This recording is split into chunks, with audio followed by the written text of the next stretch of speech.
ശ്രീ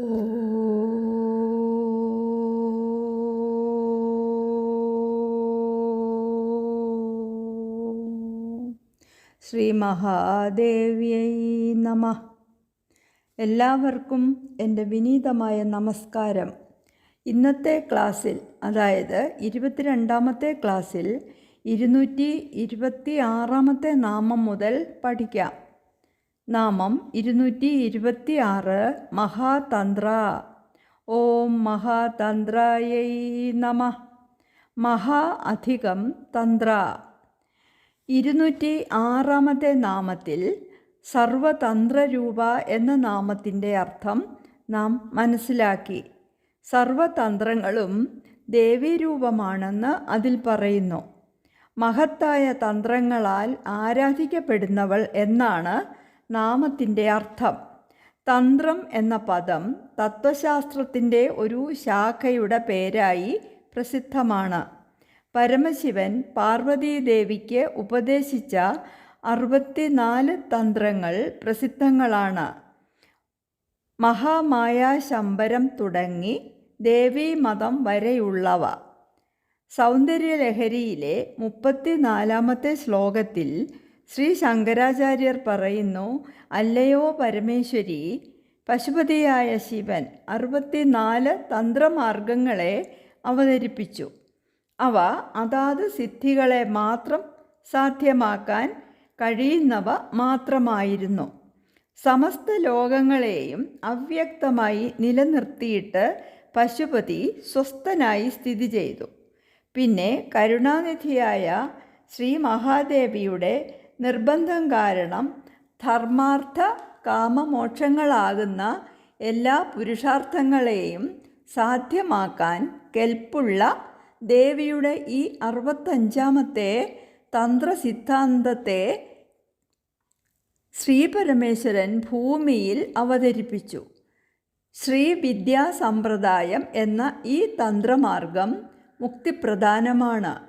സമസ്ത സിദ്ധികൾക്കും പുരുഷാർത്ഥങ്ങൾക്കും അതീതമാണ് ഈ വിദ്യാസമ്പ്രദായം. ഇതിൽ 8 തന്ത്രങ്ങളുണ്ട്. അവയെ ചന്ദ്രകലാഷ്ടകം എന്ന് പറയുന്നു. ആകയാലും ദേവിയുടെ തന്നെ ആകയാലും ദേവീ തന്ത്രങ്ങളെ സ്വതന്ത്രങ്ങളെന്നും ഈ മാർഗത്തെ മഹാതന്ത്രം എന്നും പറയുന്നു. മോക്ഷപ്രധാനമായതാകയാലും ദേവിയുടെ തന്നെ ആകയാലും ദേവീതന്ത്രങ്ങളെ സ്വതന്ത്രങ്ങളെന്നും ഈ മാർഗത്തെ മഹാതന്ത്രമെന്നും പറയുന്നു. തന്ത്രങ്ങളിൽ ഏറ്റവും മുഖ്യമായതും സ്വതന്ത്രങ്ങളാണ്. അപ്രകാരമുള്ള തന്ത്രത്തിന് അധീശ്വരിയാകയാൽ ദേവിക്ക് മഹാതന്ത്ര എന്ന നാമം ലഭിച്ചു. തൻ്റെ ഭക്തരെ സ്വതന്ത്രാചരണ പ്രാപ്തിയുള്ളവരാക്കുന്നവൾ എന്നും അർത്ഥമുണ്ട്. എല്ലാ തന്ത്രങ്ങളിലും ദേവീ സ്വരൂപമാകയാൽ ദേവിയെ അഖിലതന്ത്രരൂപയായി ലളിതോപാഖ്യാനത്തിൽ പറഞ്ഞിട്ടുണ്ട്. നാമം 227 മഹാമന്ത്ര. ഓം മഹാമന്ത്രായൈ നമഃ. മഹാ അധികം മന്ത്ര. മഹാമന്ത്രസ്വരൂപിണിയായവൾ, മഹത്തായ മന്ത്രങ്ങളോട് കൂടിയവൾ എന്നിവയാണ് നാമത്തിൻ്റെ അർത്ഥം. ഓരോ ദേവീദേവന്മാരെയും ചോദിപ്പിക്കുന്നതാണ് ഓരോരോ മന്ത്രങ്ങൾ. ഈ മന്ത്രങ്ങൾ വശ്യം, മാരണം, ആകർഷണം, ഉച്ചാടനം തുടങ്ങിയ കർമ്മങ്ങൾക്കാണ് ഉപയോഗിക്കുന്നത്. ഇവയൊന്നും മോക്ഷപ്രാപ്തിക്കുള്ള മന്ത്രങ്ങളല്ല. മന്ത്രങ്ങളിൽ ശ്രേഷ്ഠം ശ്രീവിദ്യാമന്ത്രമാണ്. പഞ്ചദശാക്ഷരി രൂപമായ ശ്രീവിദ്യാമന്ത്രം ശ്രീ ലളിതാ പരമേശ്വരിയുടെ മന്ത്രശരീരം തന്നെയാണ്. അതുപോലെ ബാലാബകളാദികളായും മഹാമന്ത്രങ്ങളുണ്ട്. അവയും ദേവീപരം തന്നെയാണ്. മന്ത്രശരീരം ദേവി തന്നെയായതിനാൽ മഹാമന്ത്ര എന്ന് നാമം ലഭിച്ചു. മഹാമന്ത്രസിദ്ധിക്ക് ഭക്തരെ പ്രാപ്തരാക്കുന്നവൾ എന്നാണ് നാമത്തിൻ്റെ വ്യംഗ്യാർത്ഥം. ഇനി നാമം 228 മഹായന്ത്ര. ഓം മഹായന്ത്രായൈ നമഃ. മഹാ അധികം യന്ത്ര. മഹായന്ത്ര എന്നാൽ മഹത്തായ യന്ത്രത്തോടു കൂടിയവൾ. അഖില പുരുഷാർത്ഥങ്ങളെയും ദാനം ചെയ്യാൻ കഴിവുള്ള യന്ത്രമാണ് ശ്രീചക്രം, മേരുലിംഗം മുതലായവ. അഖില പുരുഷാർത്ഥങ്ങളെയും ദാനം ചെയ്യാൻ കഴിവുള്ള യന്ത്രമാണ് ശ്രീചക്രം, മേരുലിംഗം മുതലായവ. ഈ മഹായന്ത്രങ്ങൾ ദേവീ സ്വരൂപം തന്നെയാണ്. ഈ യന്ത്രങ്ങളുടെ പൂജ ദേവീ പൂജയുടെ രൂപാന്തരമാണ്. അതിനാൽ ദേവിക്ക് മഹായന്ത്ര എന്ന നാമം ലഭിച്ചു. തന്ത്രങ്ങളിൽ സ്വതന്ത്രവും മന്ത്രങ്ങളിൽ ശ്രീവിദ്യാമന്ത്രവും യന്ത്രങ്ങളിൽ ശ്രീചക്രവും സർവശ്രേഷ്ഠങ്ങളെന്ന് പണ്ഡിതന്മാർ പറയുന്നു. എല്ലാ യന്ത്രങ്ങളും ദേവീ സ്വരൂപമാണ്. സർവ യന്ത്രാത്മിക, മഹായന്ത്ര തുടങ്ങിയ നാമങ്ങളിൽ ദേവിയെ സർവയന്ത്ര സ്വരൂപിണിയായി വാഴ്ത്തുന്നുണ്ട്. നാമം 229 മഹാസന. ഓം മഹാസനായേ നമഃ. മഹാ അധികം ആസന. ആസനമെന്നാൽ ഇരിപ്പിടം. മഹാസന എന്നാൽ മഹത്തായ ഇരിപ്പിടത്തിൽ ഇരിക്കുന്നവൾ എന്നും മഹത്തായ സ്ഥാനങ്ങൾ ഇരിപ്പിടമാക്കിയിട്ടുള്ളവൾ എന്നുമാണ് അർത്ഥം. ഒന്നാമതായി ശ്രീചക്രത്തിൽ സ്ഥിതി ചെയ്യുന്ന ദേവി എന്ന രീതിയിൽ ഭക്തർ ആരാധിച്ചു വരുന്നു. അപ്പോൾ ദേവിയുടെ ഇരിപ്പിടം മഹത്തായ ശ്രീചക്രമാണ്. അതിനാൽ മഹാസന എന്ന നാമം ലഭിച്ചു. ക്ഷിതി മുതൽ ശിവതത്വം വരെയുള്ള 36 തത്വങ്ങൾ ദേവിയുടെ ഇരിപ്പിടമാണെന്ന് വിവരിച്ചു കാണുന്നു. ദേവീ ഭാഗവതത്തിൽ ഏഷാ ഭഗവതി സർവ തത്വാന്യാശ്രിത്യ തിഷ്ഠതി എന്ന് പറയുന്നു. സജ്ജനങ്ങളായ ഭക്തന്മാരുടെ ഹൃദയം ദേവിക്ക് ഏറ്റവും ഇഷ്ടപ്പെട്ട ഇരിപ്പിടമാണെന്നാണ് ഇതിൻ്റെ അർത്ഥം. അതിനാൽ മഹാസന എന്ന നാമം ലഭിച്ചു. മൃഗരാജനായ സിംഹം ദേവിയുടെ വാഹനമായതിനാലും മഹാസന എന്ന നാമം ലഭിച്ചു. മഹത്തായ സിംഹാസനത്തിൽ രാജരാജേശ്വരിയായി സ്ഥിതി ചെയ്യുന്നതിനാലും മഹാസന എന്ന നാമം ലഭിച്ചു. ഇനി നാമം 230 മഹായാഗക്രമാരാധ്യ. ഓം മഹായാഗക്രമാരാധ്യായൈ നമഃ. മഹാ അധികം യാഗക്രമ അധികം ആരാധ്യ. മഹാ അധികം യാഗക്രമ അധികം ആരാധ്യ. മഹത്തായ യാഗക്രമങ്ങളാൽ ആരാധിക്കപ്പെടുന്നവൾ എന്നാണ് അർത്ഥം. കൂടാതെ മഹായാഗക്രമമനുസരിച്ച് ആരാധിക്കപ്പെടേണ്ടവൾ എന്നുമാണ് നാമത്തിൻ്റെ അർത്ഥം. അതിവിപുലമായ സജ്ജീകരണങ്ങൾ ആവശ്യമുള്ള യാഗങ്ങളെ മഹായാഗം എന്ന് പറയുന്നു. പരാശക്തിയായ ദേവിയെ പ്രസാദിപ്പിക്കുന്നതിന് യാഗം നടത്തുമ്പോൾ മഹായാഗക്രമങ്ങൾ കൊണ്ട് ആരാധിക്കേണ്ടി വരും. ദേവിയുടെ പാർശ്വവർത്തിനികളായ 64 യോഗിനികളുടെ പൂജ ഉൾപ്പെടുന്ന യാഗമാണ് മഹായാഗം. മഹായാഗം പെട്ടെന്ന് തന്നെ ഫലം നൽകുമെന്നും മറ്റ് യാഗങ്ങൾക്കുള്ള ഫലം ലഭിക്കാൻ കാലതാമസമുണ്ടാകുമെന്നും പറയപ്പെടുന്നു. ഇതുവരെ പറഞ്ഞത് ബാഹ്യപൂജാക്രമത്തിലുള്ള മഹായാഗത്തെക്കുറിച്ചാണ്. ആഭ്യന്തര പൂജാക്രമമനുസരിച്ച് അഗ്നികുണ്ഡം ഭക്തൻ്റെ ഹൃദയമാണ്. അഗ്നിയാകുന്നത് ചിത് ശക്തിയും തൻ്റെ ഭക്തി കൊണ്ടും യമനിയമാദികൾ കൊണ്ടും അഗ്നിയെ ജ്വലിപ്പിച്ച് സ്വന്തം വാസനകളും ഇഷ്ടാനിഷ്ടങ്ങളും അതിൽ ഹോമിക്കുന്നതാണ് യാഗക്രമം. ഒടുവിൽ തൻ്റെ അഹംബുദ്ധിയെ ഹോമിച്ച് ഭക്തൻ ചിത് ശക്തിയിൽ ലയിച്ച് സായുജ്യം പ്രാപിക്കുന്നു. ഇപ്രകാരമുള്ള മഹായാഗക്രമത്താൽ ആരാധിക്കപ്പെടേണ്ടവളെന്നും വ്യാഖ്യാനിച്ച് കാണുന്നു. ഇനി നാമം 231 മഹാഭൈരവപൂജിത. ഓം മഹാഭൈരവപൂജിതായൈ നമഃ. മഹാ അധികം ഭൈരവ അധികം പൂജിത. മഹാഭൈരവനാൽ പോലും പൂജിക്കപ്പെടുന്നവളെന്നാണ് നാമത്തിൻ്റെ അർത്ഥം.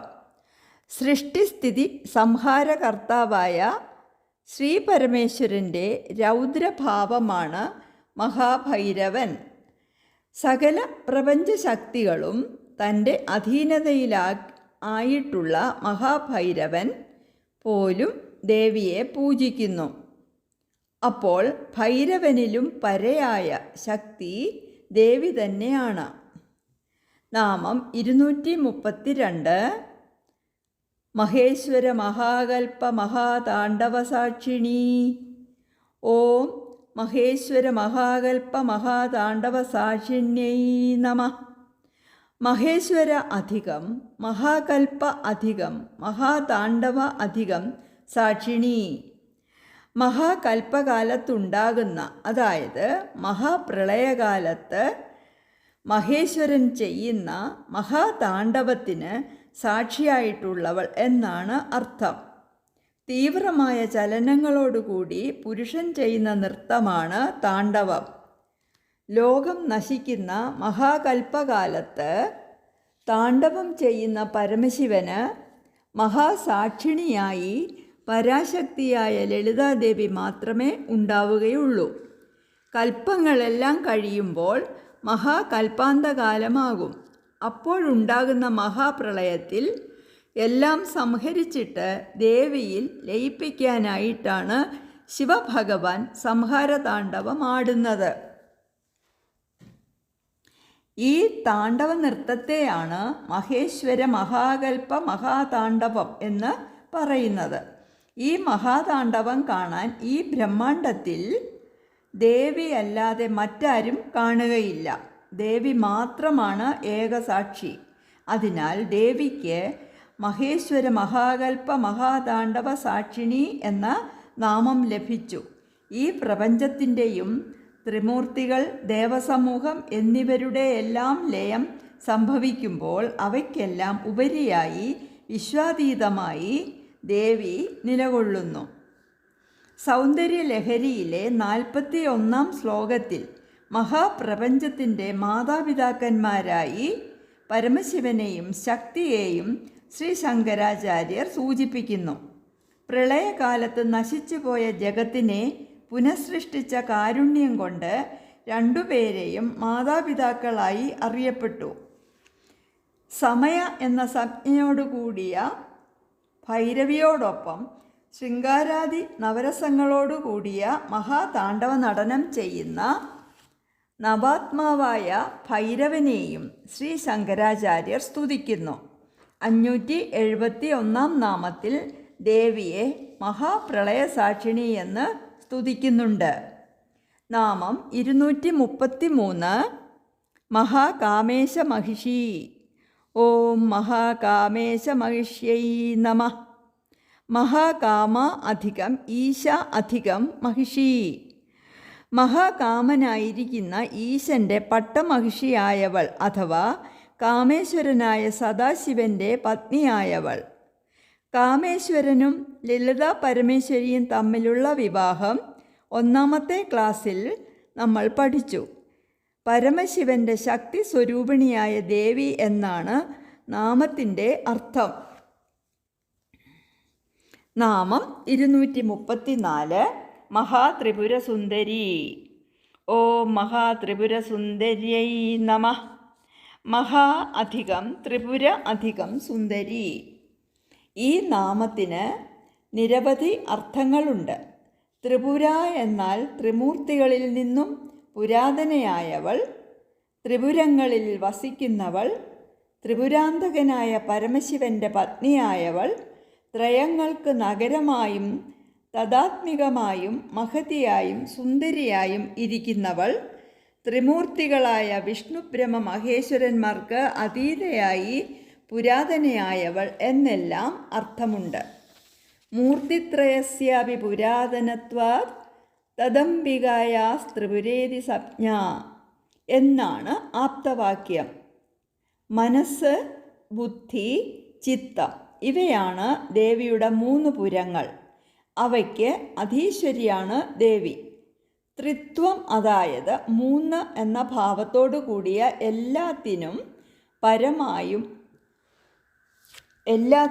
പുരമായും മഹതിയായും സുന്ദരിയായും ഉള്ളവളെന്നും ത്രിവർഗാത്മകമായ എല്ലാത്തിനെയും ത്രിപുര ശബ്ദം എന്നും പറയാമെന്നും അവയെ ദേവിയുടെ പുരങ്ങളായി കൽപ്പിച്ച് ത്രിപുര എന്നും അതിൽ സ്ഥിതി ചെയ്യുന്ന സുന്ദരിയെ ത്രിപുരസുന്ദരി എന്നും പറയാമെന്നും മഹാ എന്നത് ശ്രേഷ്ഠതയെ കാണിക്കാനാണെന്നും പണ്ഡിതന്മാർ അഭിപ്രായപ്പെട്ടിരിക്കുന്നു. എല്ലാ സൗന്ദര്യത്തിനും ഉറവിടമാകയാൽ ദേവിക്ക് സുന്ദരി എന്ന നാമം ലഭിച്ചു. മഹാത്രിപുരസുന്ദരി എന്ന ലളിതാ പരമേശ്വരിയുടെ നാമം ലളിതോപാഖ്യാനത്തിലെ ലളിതാ പഞ്ചവിംശതി നാമസ്തോത്രത്തിൽ, അതായത് 25 നാമങ്ങളുള്ള സ്തോത്രത്തിൽ 7ാമതായി ഉൾപ്പെടുന്നു. ഈ നാമങ്ങൾ അഗസ്ത്യ മഹർഷിയുടെ അപേക്ഷയനുസരിച്ച് ഹയഗ്രീവ മഹർഷി ചൊല്ലി കേൾപ്പിക്കുന്നതാണ്. പുരം എന്നതിന് ശരീരമെന്നും അർത്ഥമുണ്ട്. സ്ഥൂല സൂക്ഷ്മ കാരണ ശരീരങ്ങളാണ് ത്രിപുരങ്ങൾ എന്നും അവയ്ക്കുള്ളിൽ ചൈതന്യരൂപിണിയായി വർത്തിക്കുന്നതിനാൽ ദേവിക്ക് ഈ നാമം ലഭിച്ചു എന്നും വ്യാഖ്യാനിച്ച് കാണുന്നു. പുരം എന്നത് ദേവിയുടെ സൂക്ഷ്മ ശരീരമായ വാഗ്ഭവകൂടം, മധ്യകൂടം, ശക്തികൂടം എന്നിവയാണെന്നും അതിനാൽ ത്രിപുരസുന്ദരി എന്ന നാമം ലഭിച്ചു എന്നും വ്യാഖ്യാനിച്ച് കാണുന്നു. ത്രിപുരം എന്നത് മേരുപർവ്വതത്തിൻ്റെ മധ്യത്തിലെ കൊടുമുടിയിലുള്ള ദേവിയുടെ നഗരമായ ശ്രീപുരം ആണെന്നും അതിനു ചുറ്റുമായിട്ടുള്ള 3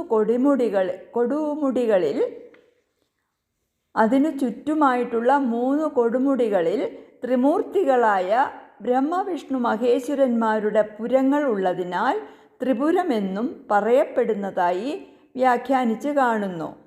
ത്രിപുരത്തിലെ സുന്ദരിയാണ് ത്രിപുരസുന്ദരി. ഇനി നാമം 235 ചതുഷ്ഷഷ്ട്യുപചാരാഢ്യ. ഓം ചതുഷ്ഷഷ്ട്യുപചാരാഢ്യായൈ നമഃ. ചതുഷ്ഷഷ്ടി അധികം ഉപചാര അധികം ആഢ്യ. ചതുഷ്ഷഷ്ടി എന്നാൽ 64, ഉപചാര എന്നാൽ പൂജാവിധികൾ, ആഢ്യ എന്നാൽ ശ്രേഷ്ഠയായവൾ, സമൃദ്ധി, ചേർന്നിരിക്കുന്നവൾ എന്നെല്ലാമാണ് അർത്ഥം. 64 ഉപചാരങ്ങളോടുകൂടി പൂജിക്കപ്പെടുന്നവൾ എന്നാണ് നാമത്തിൻ്റെ അർത്ഥം.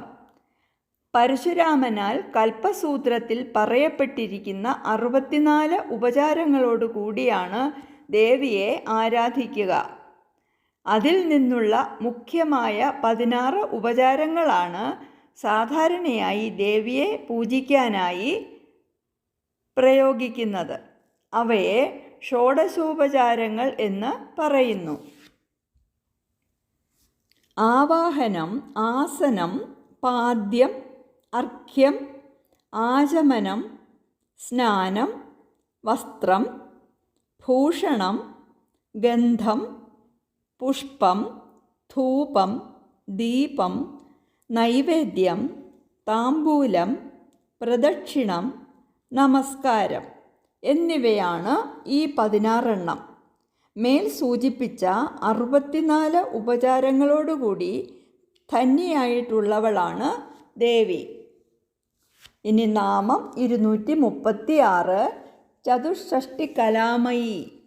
ഓം ചതുഷ്ഷഷ്ടി കലാമയ്യൈ നമഃ. ചതുഷ്ഷഷ്ടി കല അധികം മയി.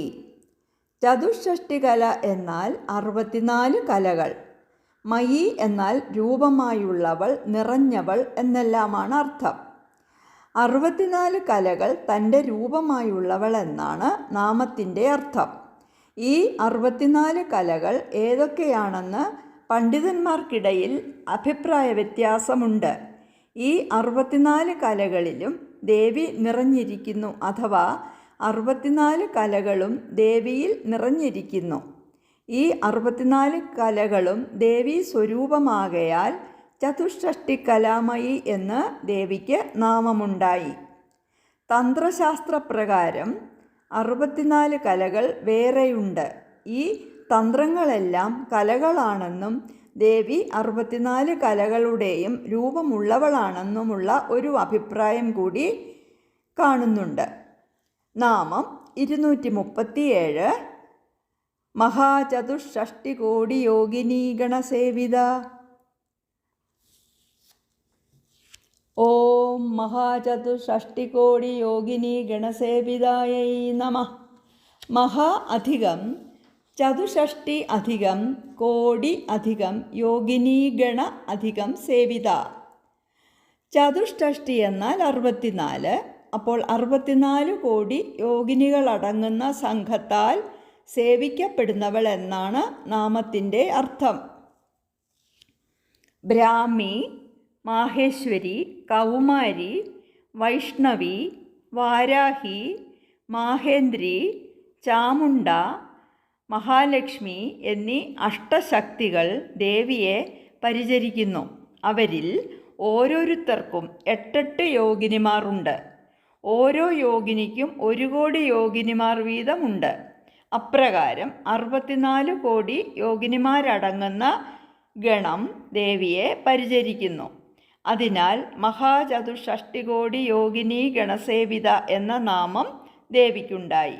ആ മഹാഗണത്താൽ സേവിക്കപ്പെടുന്നവൾ എന്നാണ് നാമത്തിൻ്റെ അർത്ഥം. 237 വരെയുള്ള നാമങ്ങളുടെ അർത്ഥവും വ്യാഖ്യാനവും നാം മനസ്സിലാക്കി. ഇനി 238 മുതലുള്ള നാമങ്ങളുടെ അർത്ഥവും വ്യാഖ്യാനവും ഓഗസ്റ്റ് 30 വെള്ളിയാഴ്ച പറയാം. മഹാദേവിയുടെ കൃപാകടാക്ഷം എല്ലാവർക്കും ഉണ്ടാകട്ടെ. സർവ ഐശ്വര്യങ്ങളും നേരുന്നു. ഓം ശ്രീ മഹാദേവ്യൈ നമഃ.